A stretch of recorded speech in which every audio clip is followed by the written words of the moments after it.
Gemma Galanza, nainis na nga ba dahil sa mga faulty sets sa kanya ni Kyle Negrito?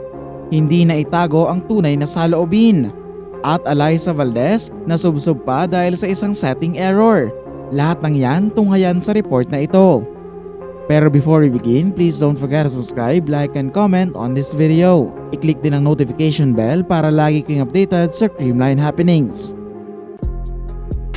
Kasalukuyang nasa tuktok ng standings ang defending champs na Creamline Cool Smashers matapos nilang pataubin so far ang 4 na team sa loob ng 4 na games. Wala pang ang talo ang nasabing koponan at ang pinakahuli nilang challenger ay ang struggling na Strong Group Athletics.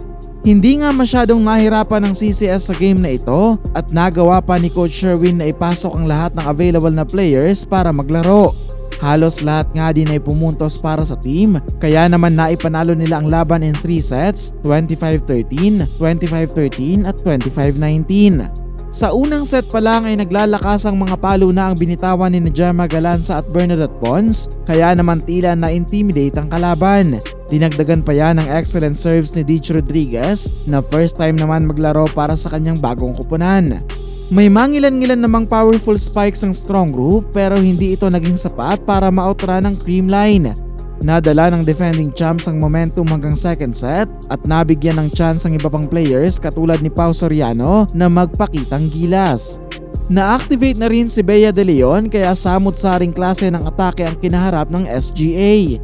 Sa third set, nagbigay ng magandang laban ang winless team at itinodo nila ang atake para makadikit sa Cool Smashers. Maging ang setter nila ay nakapag-execute ng smart plays kaya hindi sila gaanong natambakan.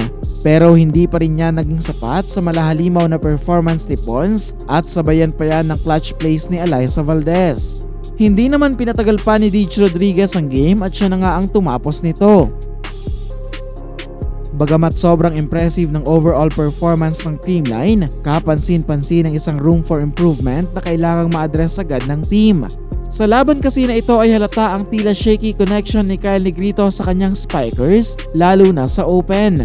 Sandamakmak na setting errors ang nagawa niya at ang ilan dito ay nag-risk pa ng injury para sa kanyang teammates.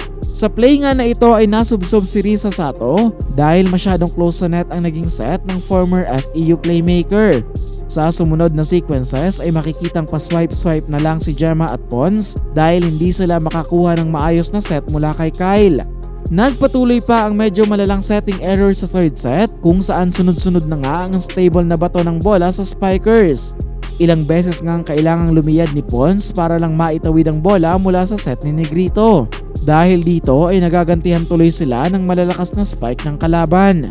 Hindi rin naiwasan ni Phenom na masubsob at halos makatawid na sa kabilang court sa paghahabol sa isang set ni Kyle.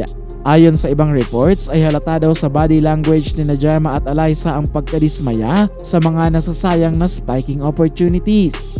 Commentator na nga din mismo ang nagsabi na Gemma hasn't been getting the sets that she likes kaya limitado ang powerful spikes niya sa game na ito.